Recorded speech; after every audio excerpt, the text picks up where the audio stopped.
하시겠나이다. 아멘. 시간이 참 빠르죠? 네, 한 주간이 정말 정신없이 빠르게 지나가는 것 같습니다. 자, 오늘 사랑의 회복이라는 제목으로 여러분들과 같이 아가서 말씀을 묵상하고자 합니다. 우리가 지난주에 2장 7절까지 살펴보면서 사랑하는 연인의 만남을 그렸죠.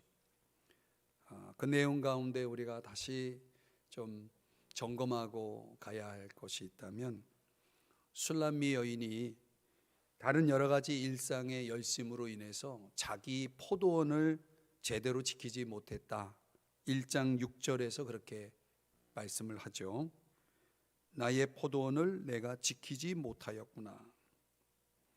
우리가 여러 가지 일상의 열심을 가지고 살면서 정말 중요한 인격적인 교제를 경시하는 그런 사람들이 많은 시대입니다.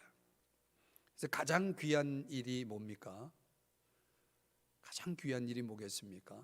우리에게 있어서 가장 귀한 일은 당연히 주님과의 교제죠. 가장 최우선순위에 있어야 될 주님과 나와의 교제를 경시하고 다른 일상의 열심 속에서 분주하게 살아가는 동안 주님과의 제대로 된 교제 한번 나누지 못하고 우리의 하루하루를 그렇게 지나쳐 버리는 그런 사람들이 너무 많죠. 내 영혼이 피폐해지고 내 영혼이 병들고 있음에도 불구하고 영혼을 돌아보지 못하는 그런 사람들이 많은 시대입니다. 그래서 마가복음 8장 36절에 우리 한번 같이 읽어볼까요? 시작. 사람이 만일 온 천하를 얻고도 자기 목숨을 잃으면 무엇이 유익하리요? 무엇이 유익하겠냐는 거예요. 그렇게 열심히 살아서 그렇게 많은 걸 얻어서 그래서 그 결과 자기 목숨을 잃어버린다면 그게 무슨 소용이 있느냐? 자기 영혼을 잃어버리면 그게 무슨 소용이 있느냐라고 하는 것이죠. 그렇기 때문에 우리가 어떤 사람인가 하는 것이 우리가 무엇을 하고 있느냐보다 더 중요한 것 같아요. 우리가 이것을 잊지 말아야 됩니다. 요한복음 15장 4절 말씀도 보면 내 안에 거하라, 내 안에 거하라. 아주 중요한 요한의 관용구입니다. 내 안에 거하라. 나도 너희 안에 거하리라. 가지가 포도나무에 붙어 있지 아니하면 스스로 열매를 맺을 수 없음 같이 너희도 내 안에 있지 아니하면 그러하리라. 내 안에 있지 아니하면 어떻다는 거예요? 열매를 맺을 수 없다는 거죠. 그러니까 우리가 우리의 일상의 사이클을 돌릴 때 내가 열심히 살면 된다 이게 아니죠. 내 안에 거하지 않으면 열매가 없다 이렇게 분명히 말씀을 하고 있는 거예요. 그러니까 주님 안에 거할 때만이 참된 만족이 있고 안식이 있는 거죠.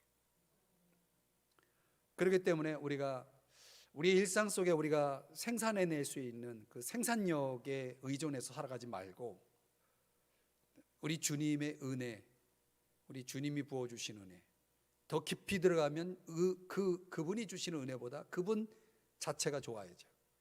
그냥 그분으로 만족할 수 있는 그런 깊은 신앙 가운데로 들어갈 수 있기를 주의 이름으로 축복합니다. 그래서 1장 13절에서 그렇게 말씀하는 겁니다. 한번 같이 읽어볼까요? 시작. 나의 사랑하는 자는 내 품 가운데 모략 향주머니요. 그렇게 말하고 있는 거죠. 나의 소중한 것, 내 품에 있는 가장 소중한 것, 가장 귀한 것, 주 예수보다 귀한 것이 없다라고 찬양한 것처럼 말이죠. 그분이 우리에게 그런 존재여야 된다는 거죠. 또 주님 안에 거할 때 우리가 완전을 향해 갈 수 있다. 1장 15절에 보면은 내 눈이 비둘기 같구나 이런 표현을 제가 지난주에 해석을 하면서 이 비둘기라는 거 아주 순결한 완전체를 의미하는 표현이라고 그랬죠. 그러니까 우리가 주님 안에 있음으로 인해서 성령의 그 강력한 역사 속에서 저와 여러분이 진정으로 변화를 경험할 수 있는 거죠. 참된 변화가 일어나는 거죠. 그런 변화된 존재로서 우리가 주님의 신부로서 주님과 함께 그분의 사랑에 묻혀서 살아갈 수가 있는 겁니다. 우리가 변화되는 만큼 우리는 그분과 더 온전한 유니티를, 연합을 이루어서 우리가 그분의 사랑에 힘입어서 살아가게 되는 거죠. 그 사랑은 더 풍성해지고 더 넘치게 되어지는 것입니다. 여러분 아십니까? 주님의 사랑은 유효기간이 없다는 거예요. 변함이 없다는 거죠. 어제나 오늘이나 영원토록 변함이 없어요. 동일하세요. 히브리서 13장 8절에 말씀하는 것처럼 동일하세요. 그러니까 주님이 그런 분이기 때문에 주님이 주시는 만족이나 안식도 역시 우리가 그분과 함께할 때 누릴 수 있는 축복이라고 하는 것입니다. 그래서 2장 7절에 이렇게 말하는 거 아닙니까? 내 사랑이 원하기 전에는 흔들지 말고 깨우지 말지니라. 어떤 것에도 방해받지 말라는 거예요. 그분과 나와의 관계 속에서 어떤 것도 그 관계에 방해될 것들이 존재하지 않도록 하라는 거죠. 15장 9절 요한복음의 말씀에 보면은 나의 사랑 안에 거하라. 그러니까 저와 여러분이 해야 할 일이 이거예요. 사랑 안에 거하는 거. 거한다는 건 뭡니까? 그렇게 살아가는 거예요. 삶을 이야기하는 거죠. 그런데 오늘 본문 2장 8절서부터 3장 5절까지 내용을 보면 좀 문제가 발생이 됩니다. 그 완벽했던 그 신랑, 사랑하는 이의 품에서 안식하고 만족했던 그 사랑받는 자가 문제가 생겨요. 그 완벽한 연합, 만족이 그 사랑받는 쪽에서 문제가 생겨서 결국 그 연합이 이렇게 손상이 되죠. 종종 우리가 주님 안에서 누리는 그런 참된 만족이라는 것이 어느 순간 균열이 가고 뭔가 불만이 생기고 뭔가 문제가 생기고 그런 것들이 있죠. 주님과 그냥 항상 행복해야 되는데, 정말 항상 기뻐해야 되는데 그렇지 못하는 문제들이 뭔가 어떤 원인에 의해서 발생이 되잖아요. 근데 사실은 주님은 어제나 오늘이나 영원토록 동일하신, 변함이 없으신 분이기 때문에 사실 그분에게 문제가 있을 수는 없어요. 그러니까 뭔가 내 안에 문제가 생겼기 때문에 그런 일들이 벌어지고 있는 거죠. 히브리서 2장 1절의 말씀으로 한번 같이 현대인의 성경으로 읽어보겠습니다. 시작. 그러므로 우리는 들은 말씀에서 벗어나지 않도록 그것을 마음에 깊이 간직해야 합니다. 벗어나지 않도록 해야 되는 거예요. 뭔가 내가 그 원칙에서, 정도에서 벗어나 있기 때문에 지금 뭔가 그 완벽했던 연합이, 그 만족이 문제가 생기고 마는 것이죠. 경험상 저와 여러분의 경험한 그런 삶을 놓고 보면은 그 주님과의 교제가 쉽게 깨어지고 소홀해지는 것들을 느껴요. 지금 벌써 이제 성경 통독을 시작을 한지 근 3개월이 돼가고 있는데 항상 시작은 좋죠. 뭔가 그래 한번 해보자 하고 시작했던 일도 순간 어느 순간 이 어떤 그런 열심이라든가 열정이라는 것들이 나도 모르게 조금씩 식어가고 있거든요. 그 증상들이 나타날 거예요. 아마 지금 그 1년 이거 끝까지 밀고 나가는 게 그렇게 쉽지 않을 거예요. 분명히 그럴 거예요. 저는 그런 거 많이 경험했습니다. 저는 이미 이 캠페인을 하기 전에 제가 저 자신과 주님과의 약속에서 그런 것들을 계속 끊임없이 이 커버넌트를 정해놓고 해보지만은 중간중간에 그 여러 가지 뭔가 변수들에 의해서 그런 열정들이, 결심들이, 약속들이 깨지고 소홀해지고 이런 일들이 막 벌어집니다. 근데 그런 세상 풍조에 떠밀리고 또 뭔가 주님이 아닌 다른 어떤 것에 빠져버리는 그런 우리의 속성 때문에 그런 거죠. 여러분, 우리가 선택을 해야 돼요. 세상과 주님을 우리는 다 사랑할 수가 없어요. 우린 두 주인을 섬길 수 없는 사람입니다. 분명합니다. 내가 한 주인을 선택한 이상 한 주인은 소홀해질 수밖에 없고 사랑할 수가 없게 되어지는 것입니다. 오늘 저와 여러분이 우리가 사랑에는 항상 위기가 오고 문제가 오기 때문에 뭐가 필요하냐면 회복이 필요하다는 거예요. 어떻게 회복을 해야 되느냐? 이제 우리가 이 회복이 돼야 이제 우리가 웨딩 마치로 갈 수가 있거든요. 다음 주에 제 3막으로 들어갈 수 있거든요. 그러니까 이게 극복이 안 된 사람은 이제 거기까지 못 가는 거죠. 2막으로 끝나는 거죠. 그 회복을 위해서 어떻게 해야 되느냐? 첫 번째는 사랑의 음성을 들어야 된다는 거예요. 사랑의 음성을 들어야 된다. 2장 8절 9절 말씀인데, 제가 이제 현대인의 성경으로 좀 여러분들이 보는 개역 개정 성경과 좀 다른 성경을 가지고 한번 풀어가려고 합니다. 이건 이제 여자 이제 술람미 여인의 그 이야기를 한번 봅니다. 여자 이렇게 돼 있죠. 사랑하는 님의 목소리가 들리는구나. 그가 산을 넘고 들을 지나 달려온다. 9절은 여러분이 읽어요. 시작. 내 사랑하는 님은 노루와 어린 사슴 같구나. 그가 벽 뒤에 서서 창 틈으로 들여다 본다네.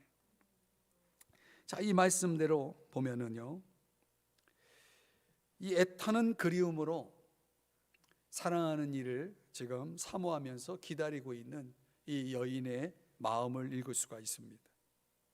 근데 어디선가 내가 사랑하는 이의 목소리가 들려와요. 그리고 문틈으로 나를 보고 있는 한 남자의 얼굴이 완전한 모습은 아니지만 나를 누군가 어떤 남자가 보고 있는데 내가 사랑하는 이가 나를 지금 보고 있는 거예요. 그러면 여러분, 그래서 오늘 본문에 뭐라고 표현하냐면 노루와 어린 사슴처럼 온다고 표현합니다. 노루와 어린 사슴. 아주 매력적인 외모와 힘을 표현하는 그런 내용입니다. 노루와 어린 사슴 같구나, 이런 표현이에요. 그럼 이런 상황에서 이제 사랑하는 이의 목소리가 들려오는데 어떤 목소리인지 일종의 데이트 요청이 들어옵니다. 2장 10절에서 13절 말씀인데요. 10절을 보면 내 사랑하는 님이 말한다. 이제 사랑하는 님이 이제 이야기합니다. 나의 사랑 나의 님이요, 일어나 함께 갑시다. 뭐 하는 거예요? 이제 데이트 요청이 들어오는 겁니다. 11절 겨울도 지나고 비도 그쳤으며 12절 꽃이 피고 새가 노래하는 때가 되어 비둘기 소리가 들리고 있어. 자, 아주 아름다운 장면이 소개되죠. 13절 무화과가 맺히기 시작하고 포도나무가 꽃이 피어 향기를 날립니다. 상상이 됩니까? 나의 사랑 나의 님이요, 일어나 함께 갑시다. 자, 함께 이런 정경의 그 무대 속에서 산책을 한번 같이 즐기면서 교제를 하자는 얘기죠. 데이트 요청을 한 겁니다. 여기 11절에 겨울이 나오죠. 겨울. 이 단어가 조금 주목해 볼 단어입니다. 세타브라고 하는 히브리어인데 아가서에서는 이 단어가 여기 한 곳에만 등장합니다. 근데 그 사전을 찾아보면 어두운 계절로서의 겨울입니다. 어두움을 강조하는 단어입니다. 팔레스타인의 겨울은 우기입니다. 비가 많이 옵니다. 근데 겨울이 지났다는 거예요. 이제 우기가 끝났다는 거예요. 그러면 겨울이 지났으면 뭐가 오는 겁니까? 봄이 오는 거죠. 지금 우리가 경험하고 있는 이 봄처럼 말이죠. 봄이 왔기 때문에 포도나무는 비교할 수 없을 만큼의 아주 달콤한 향기를 토해내는 그런 상황에서 시골 전원 속에 묻혀 살고 있던 술람미 여인에게 이 남자, 사랑하는 이가 데이트 요청을 하는 것입니다.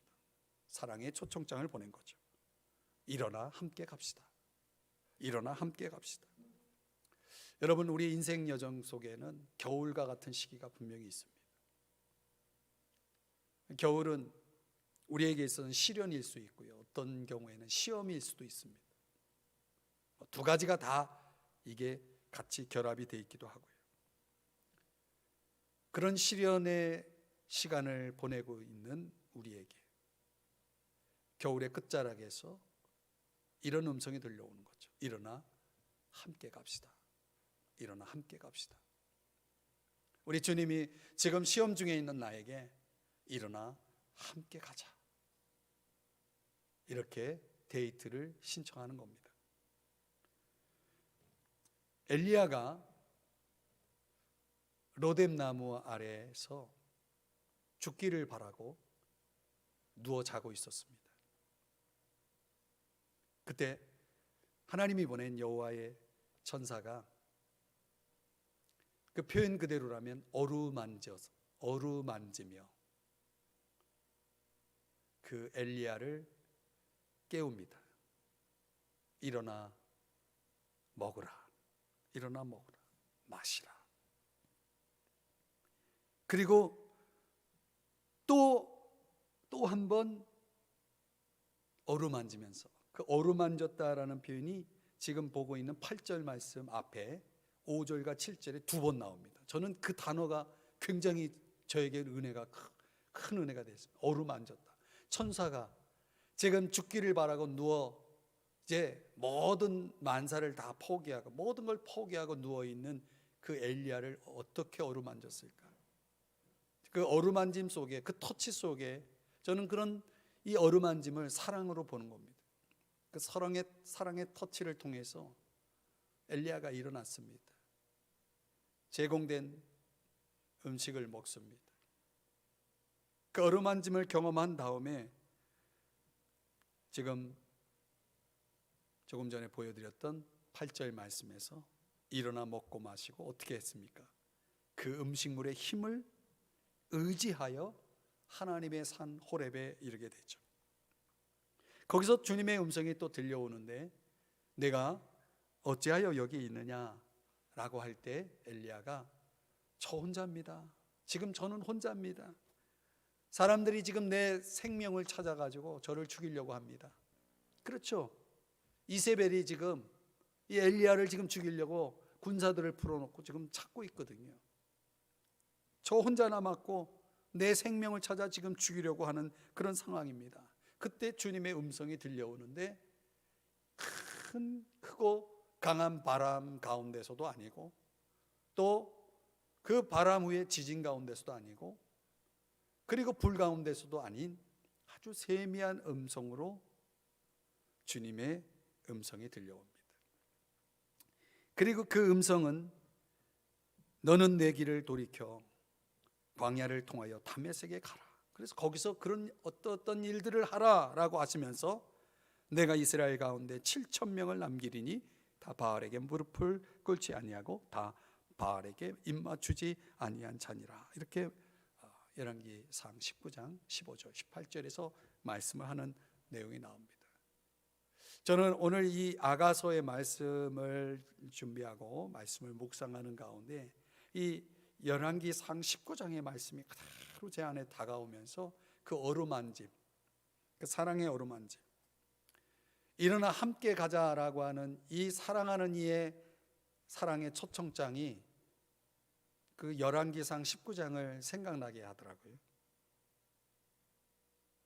여러분, 우리가 종종 겨울과 같은 시기를 보낼 때 우리가 들어야 될 음성이 있습니다.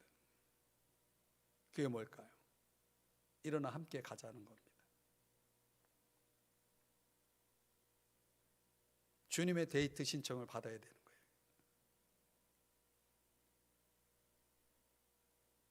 여러분, 주님은 우리와 교제하기를 간절히 원하십니다. 주님은 우리와 함께 하기를 간절히 원하십니다. 그 어느새 나에게 다가와서 아무개야 일어나 함께 가자. 어디 가시려고요? 따라만 가면 어디 가는 게 중요합니까? 누구와 함께 있느냐가 중요한 거죠. 그 주님과 함께 가자는데 뭔 질문이 필요합니까? 그분과 함께 가는 겁니다. 그런 뜨거운 사랑 때문에 고난을 겪으신 분 아닙니까? 십자가에 죽기까지 하신 분 아닙니까? 우리를 너무 사랑하시기 때문에 그런 사랑을 가지고 이제 우리를 위해 죽기까지 하셨는데, 이제 저와 여러분에게 선택을 기다리고 있어요. 이제 그분이 우리를 사랑하기 위해서 더 보여줄 게 없어요. 주님은 더 이상 우리를 내가 너를 사랑한다 라고 증명할 만한 더 뭔가를 보여줄 만한 것이 이제 없어요. 그 십자가 하나만으로 주님이 나를 그 어떤 것보다 더 사랑한다는 것을 이미 증명하셨기 때문에요. 이제 남은 것은 우리의 사랑을 증명할 때가 된 거죠. 나는 너를 사랑하는데 너는 나를 사랑하니? 그 사랑을 지금 확인하고 싶어 하는 거죠. 그래서 주님이 일어나 함께 가자라고 초청장을 보내는 거예요. 그런데 우리가 이 일 때문에 안 돼요, 저 일 때문에 안 돼요, 바빠요, 귀찮게 하지 마세요 하면서 그 초청장을 다 찢어버리고 그냥 주님을 떠나보내는 사람들이 얼마나 많은지 모릅니다. 주님은 지금도 우리의 선택을 기다리고 있는 거죠. 그분은 다 주셨는데 우리는 겨우 1시간도 주님을 위해 내주기가 그렇게 아까울까? 그렇게 아까울까? 다 주신 분 앞에 그렇게 시간이 아깝고 그분과 함께 있는 것이 그렇게 우리에겐 부담이 되는가? 방해가 되는가? 있을 수 없는 거죠. 사랑하는 여러분, 이제는 우리도 그분의 소원대로 일어나 함께 가자라는 그분의 소원대로 저와 여러분도 그분께 나가야 될 줄 믿습니다. 날마다 우리는 주님의 세미한 음성을 들어야 됩니다. 일어나 함께 가자. 나 너랑 지금 데이트 좀 해야 되겠다. 아멘. 주님, 제가 함께 하겠습니다. 당연히 가야죠. 이렇게 주님 앞에 반응할 수 있는 저와 여러분이 될 수 있게 주의 이름으로 축복합니다. 두 번째는요, 사랑의 회복을 위해서는 우리에게 뭐가 필요하냐면 작은 여우를 잡아야 됩니다. 재밌는 표현이죠. 아가서 2장 15절 말씀인데요, 우리 한번 현대인의 성경이지만 같이 읽어보겠습니다. 시작. 여우를 잡아라. 포도원을 해치는 작은 여우들을 잡아라. 우리의 포도원에 꽃이 피었다. 여러분, 여기서 말하는 여우는요, 우리가 뭐 동물의 어떤 생리를 제가 다 잘 설명할 수는 없겠지만은 적어도 이 본문에 등장한 이 여우의 문제는 그런 거죠. 땅에 구멍을 파거나 밭 사이를 회집고 다니면서 그 포도나무의 성장과 결실에 아주 큰 타격을 주는, 해를 끼치는 그런 짐승입니다. 그 향기로운 꽃송이와 아름다운 포도원이 지금 오늘 본문에서 소개되고 있는데 이거는 사랑의 언약을 가리킵니다. 그러니까 포도원을 해집고 망가뜨리는 이 여우는 사랑하는 연인의 그 사랑의 언약을 깨는 장애물과 같습니다. 분명 아름다운 사랑을 깨뜨릴 위험성이 있는 이 여우, 크든지 작든지 어떤 원수, 우리의 사랑을 방해하는 어떤 원수들이 존재한다는 거죠. 그 여우들을 잡아야 된다는 거예요. 사랑하는 이는 지금 사랑을 받는 이 여인에게 그 여우를 잡으라고 지금 재촉하고 있어요. 여우를 잡아라, 여우를 잡아라. 여우를 잡아야 될 건 누굽니까?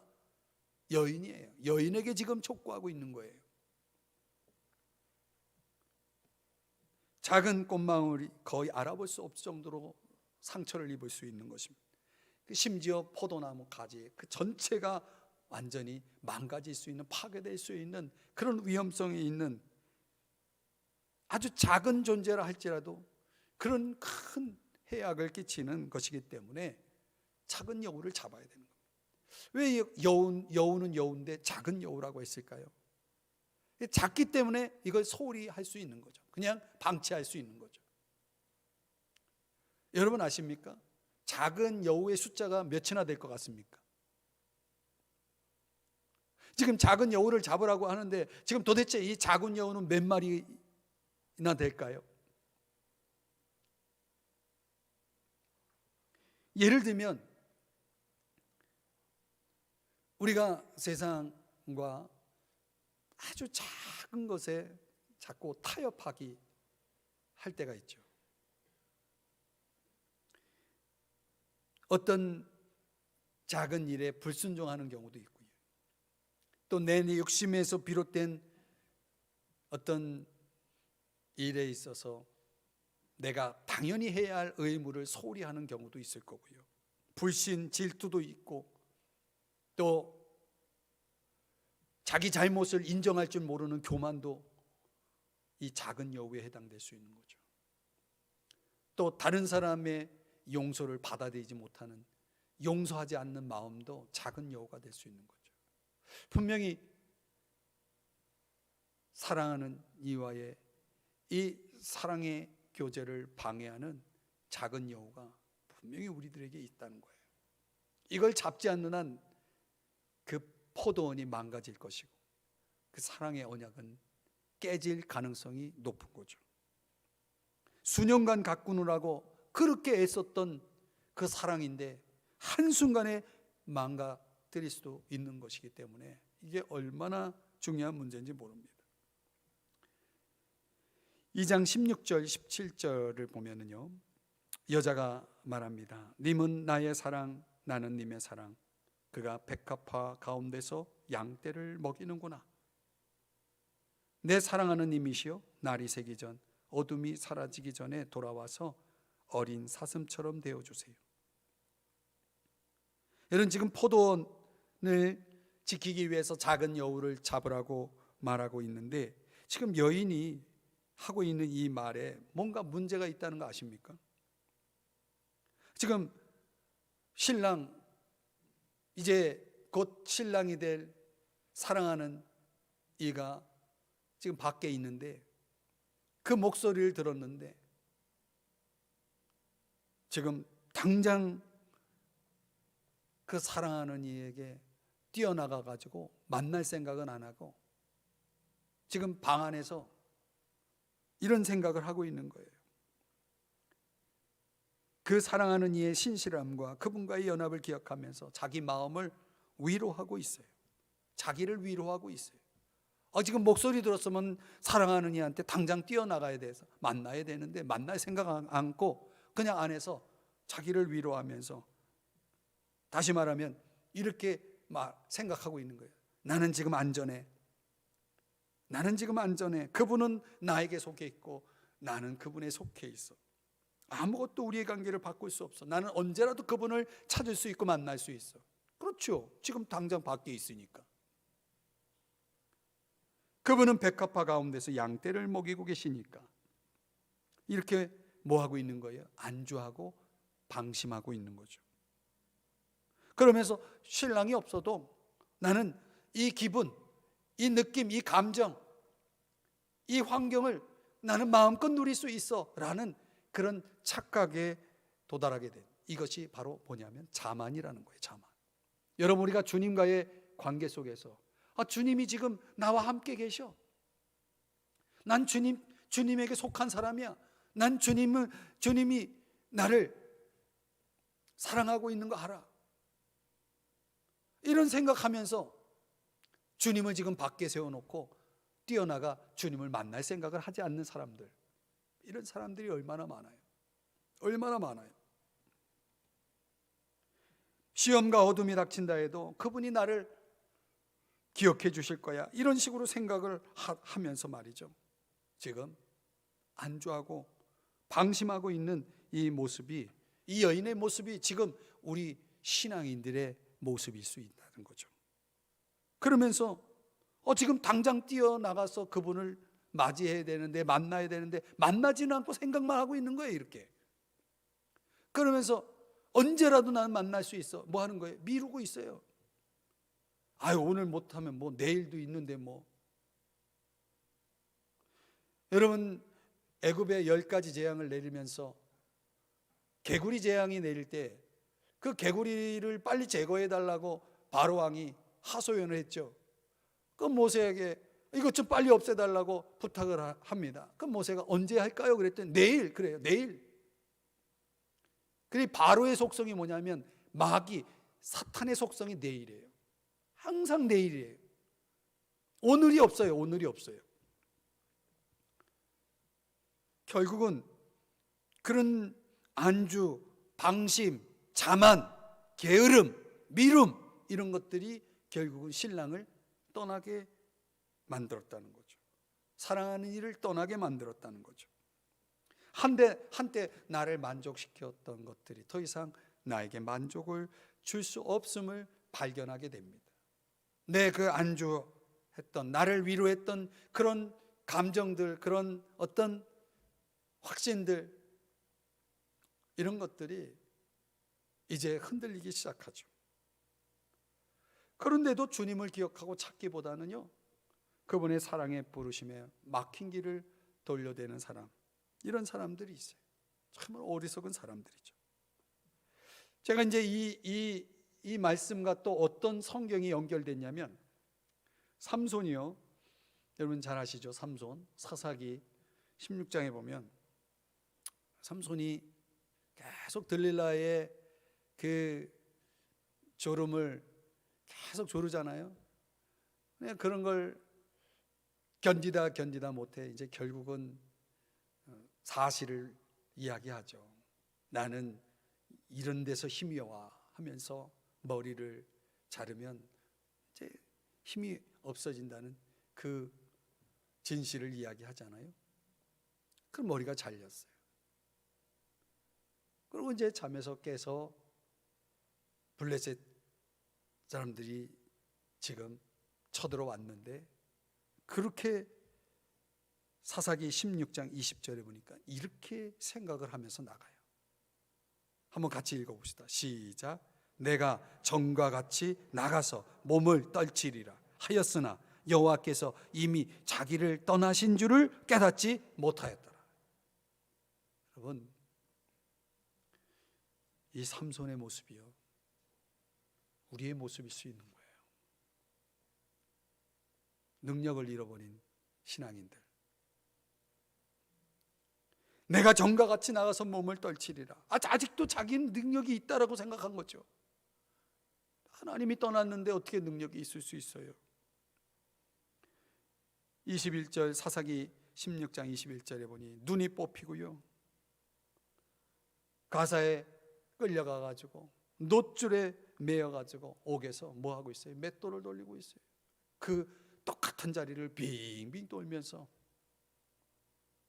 정말 처량한 비참한 모습으로 그렇게 힘을 떨쳤던 삼손이 말이죠, 아무 힘없이 그렇게 지금 그런 처지에 놓이게 된 거죠. 저는 이 삼손의 모습이 오늘날 많은 신앙인들의 모습이라고 보는 거예요. 아직도 자기에게 능력이 있고, 아직도 자기에게 믿음이 있고, 아직도 자기에게는 하나님이 함께 계신다라고 생각하면서 말이죠,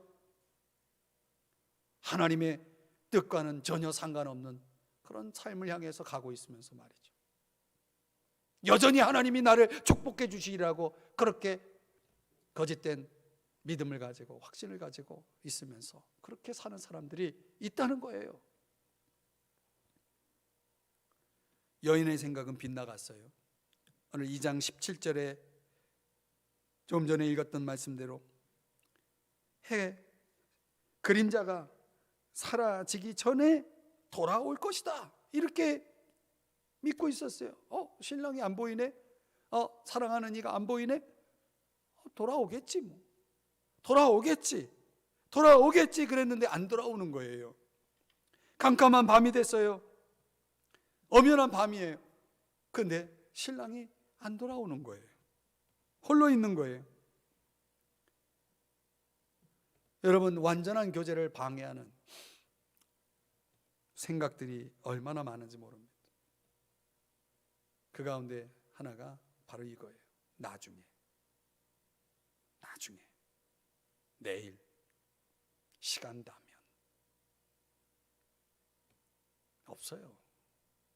나중은 없는 거예요. 내일은 없는 거예요. 시간 나면은 없는 거예요. 3장 1절에서 3절에 보면 내가 잠자리에서 밤새도록 사랑하는 님을 그리워하고 찾아도 찾지 못하였다고 그랬어요. 찾아도 찾을 수가 없는 거예요. 일어나 거리와 광장으로 나가서 사랑하는 님을 찾았으나 만나지 못하였다. 야경꾼들, 순찰자들을 얘기해요. 그들을 만나서 내 사랑하는 님을 봤냐고 물었다는 거예요. 홀로 쓸쓸하게 이 어둠 속에서 사랑하는 이를 찾고 있는 이 모습 얼마나 안타까워요. 아니, 그분의 팔에 의지해서 햇볕 아래서 산책하면서 아주 사랑의 깊은 교제를 나누고 있었을 수도 있었는데, 그때는 방심하고 있다가, 그때는 안주하고 있다가, 그때는 자만하고 있다가, 이제서야 지금 깨닫고 뉘우치고 있는 거죠. 여러분, 가장 중요한 주님과의 교제를 방해하는 모든 여우를 잡아 없애야 됩니다. 우리 각자가 생각할 수 있는 여우들은 좀 다를 거예요. 내가 잡아야 될 여우가 분명히 있습니다. 그 여우를 잡아 없애야, 그래야 일어나 함께 가자라는 주님의 음성에 즉각 순종할 수가 있어요. 그래야 사랑의 회복이 이루어지는 거예요. 마지막 세 번째가, 그래서 만나면 꼭이 아니라 꽉, 꼭을 꽉으로 좀 바꿨으면 좋겠어요. 꽉 붙잡아야 돼요. 3장 4절 5절을 보니까 막 헤매다가 그들을 떠난 그 조금 전에 3절에서 야경꾼들, 밤의 순찰자들을 지나자마자 즉시 나는 내 사랑하는 님을 만났네. 아유, 드디어 만난 거예요. 드디어 만났어요.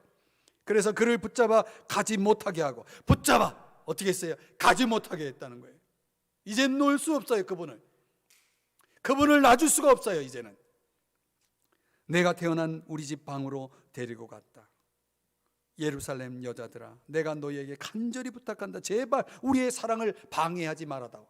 방해하지 말아다오. 제발. 여인이 사랑하는 이를 발견하고 이제는 태도가 달라졌죠. 태도가 달라졌죠. 어떻게? 붙잡고 놔주질 않아요. 어딜 갑니까? 못 가요. 절대 못 가요.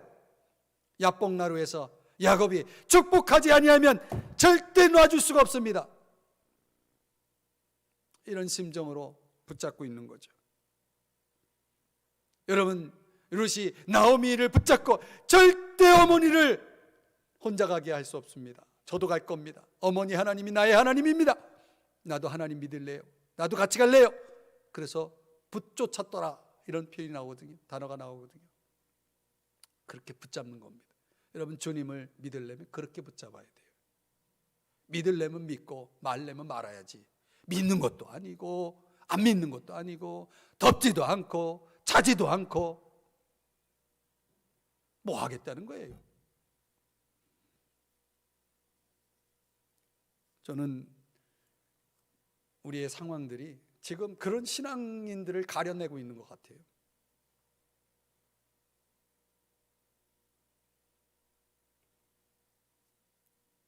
더 이상 이 여인에겐 세상적인 생각이나 어떤 잔꾀, 욕심, 이런 게 더 이상 사랑하는 이와의 교제를 방해할 수가 없죠. 순수한 교제로 들어갑니다. 저와 여러분이 이 세상 사는 동안 우리 주님과 나누어야 할 교제의 모습이 바로 이것입니다. 히브리서 2장 3절에 보면은 하물며 이같이 큰 구원을 우리가 소홀히 한다면 어떻게 형벌을 피할 수 있겠습니까? 하나님이 이루어 놓으신, 우리에게 선물로 주신 그 큰 구원을 소홀히 여기는 사람이 있다는 거예요. 히브리서 4장 14절에서는 그래서 다 같이 읽어봅니다. 시작. 그러므로 우리에게 큰 대제사장이 계시니 승천하시니 곧 하나님의 아들 예수시라. 우리가 믿는 도리를 굳게 잡을지어다. 아멘. 아멘. 여러분, 구원이라는 건 믿음 안에서 누린 자유 아닙니까? 그 자유는 내가 이룬 자유가 아니라 하나님이 우리에게 제공하신 자유죠. 그분이 우리에게 자유를 주기 위해서 하신 일이 얼마나 많습니까? 우리의 힘으로는 할 수 없는 일들이었잖아요. 우리 힘으로 할 수 없는 일들이었잖아요. 우리가 어떻게 죄의 속박에서 나를 자유롭게 할 수 있습니까? 죽음의 권세에서 우리를 자유롭게 할 수 있습니까? 그런 거 우리가 할 수 없잖아요. 그렇기 때문에 진정 구원이라는 이 의미 속에는 우리를 그런 파멸에서 구출해내다라는 그런 뜻도 있지만은 건강한 상태로 회복하다, 건강한 상태로 회복하다, 이런 뜻을 가지고 있다는 거예요. 그런 건강한 상태로 회복돼야 되는, 그런 회복된 존재로서의 삶이 구원받은 자의 삶에서 나와야 되는 거죠. 그게 사랑의 교제예요. 건강해진 사람들. 이 구원이라는 것이 그런 관계적인 구원도 있지만 또 생활적인 구원이라는 것도 있잖아요. 그래서 정말 내 삶을 둘러싸고 있는, 내 삶 가까이에 다가와 있는 그런 많은 위험들이 나를 둘러 진칠지라도 내가 두려워하지 않을 것은 그분이 나를 지키시기 때문에. 그래서 시편 118편 5절의 말씀입니다. 다 같이 읽어봅니다. 시작. 내가 고통 중에 여호와께 부르짖었더니 여호와께서 응답하시고 나를 넓은 곳에 세우셨도다. 할렐루야. 나를 넓은 곳에 세우셨도다.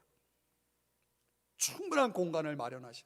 너무나 그 위험이 그 위협이 나를 계속 억압하고 계속 압박을 하지만 나를 넓은 곳으로, 충분한 공간으로 자유를 누릴 수 있도록 그렇게 만들어 주신다는 거예요.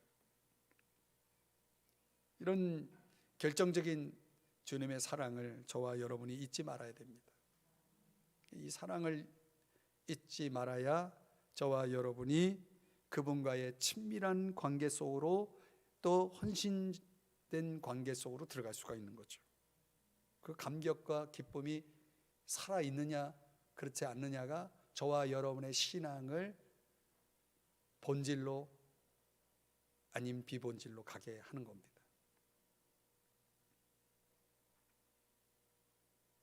참 이 아가서가 너무나 깊이가 있습니다. 이렇게 사랑을 깨우칠 수 있을까? 주님과의 그런 친밀한 교제, 헌신이 없이 우리가 무엇을 한들 그것을 주님이 기뻐하시겠습니까? 그냥 경건의 모양일 뿐이죠. 안 그렇습니까, 여러분? 호세아서 4장에서 그렇게 말씀하지 않습니까? 6장 6절, 호세아서 6장 6절 말씀에도 나오고 4장에도 또 나옵니다. 이 6장 6절을 내가 자막에 올렸는데 같이 읽어보죠. 시작. 나는 인애를 원하고 제사를 원하지 아니하며 번제보다 하나님을 아는 것을 원하노라. 주님이 언제 제사 원한다고 했습니까? 우리로 말하면 주님이 언제 예배를 원한다고 했습니까? 주님이 원하는 건 인애예요. 사랑이에요. 사랑 없는 예배가 예배일 수 있습니까? 사랑 없이 어떻게 하나님을 알 수 있습니까? 하나님을 모르는데 어떻게 하나님을 진정으로 예배할 수 있습니까? 하나님 없는 예배가 예배입니까? 아주 중요한 말씀을 지금 하고 있는 겁니다. 내가 주님을 아는 지식이 없는데 거기서 진정한 번제 제사가 나올 수가 있겠습니까? 불가능한 거예요. 그렇기 때문에 사랑하는 여러분, 우리는 날마다 주님의 구원의 사랑에 부딪혀야 됩니다. 그 사랑에 압도돼야 됩니다. 우리가 이렇게 고난주간 앞두고 사순절을, 이 절기를 보내야 그런 걸 깨닫고 생각하는 게 아니라 우리의 365일이 이 주님의 구원의 사랑에 부딪히고 그 사랑에 압도돼서 저와 여러분이 내 마음속에 그 주님의 사랑에, 또 주님과의 그 사랑의 교제를 밀어내는, 방심하게 하고 자만하게 하고 경시하게 하는 그런 모든 작은 여우들을 우리가 찾아내서 쫓아내지 않으면, 없애지 않으면 우리는 아주 이중적인 그런 모습으로 신앙생활을 양다리 거치면서 적당하게 해나가면서 그렇게 해가지고는 사랑은 완성될 수가 없는 거죠. 제3막으로 넘어갈 수가 없는 것이죠. 1년에 한 번 발렌타인데이라는 거 지키면서 사랑하는 여인에게 열심히 카드도 쓰고 선물도 주죠. 그리고 끝나는 사랑. 우리가 주님 앞에 고난주간, 성금요일, 부활주일 이렇게 보내면서 예배드리고 감사헌금, 그러고 끝나는 그런 절기 뭐가 다릅니까? 매 주일이 부활주일이고 매 주일이 고난주간이고, 저와 여러분이 그 사랑에 목말라하고 그 사랑에 감격하고, 그래야 주님과의 관계가 진부해지지 않고 그 사랑이 살아있고 그 포도원이 그야말로 아름답게 가꾸어지게 되는 거죠. 그래야 그 신앙의 본질을 제대로 살려나가는 것입니다. 그렇지 않으면요, 저와 여러분이 나중에 반드시 후회할 때가 옵니다. 그때는 이제 주님이 오실 때겠죠. 지혜로운 다섯 처녀가 왜 지혜로운 다섯 처녀였겠어요? 어리석은 다섯 처녀는 왜 어리석은 다섯 처녀였겠어요? 뭔가 준비되지 않은 것 때문에 그 차이가 난 거 아니에요? 그럼 저는 그게 뭐냐는 거예요. 그게 뭐가 지혜롭고 뭐가 어리석으냐, 그 차이가 뭐냐? 저는 오늘 이 아가서가 우리에게 그 답을 준다고 믿습니다. 비록 이 자리가 지금 빈자리도 많고 성도님도 몇 분 안 계시지만, 저는 이 메시지를 좀 많은 분들이 들어서 좀 정신을 차렸으면 좋겠어요. 우리의 마음을 빼앗아가는 작은 여우들이 많습니다. 포도원이 지금 완전히 엉망진창이 되어버렸어요. 언약이 있는지 없는지 모르겠어요. 이제 말씀을 적용해 보겠습니다. 사랑은 항상 위기가 있습니다. 사랑은 항상 낙원과 같을 수는 없습니다. 항상 회복이라는 것이 필요하죠. 회복이 있기 위해서는 사랑의 음성을 들을 수가 있어야 됩니다. 일어나 함께 가자.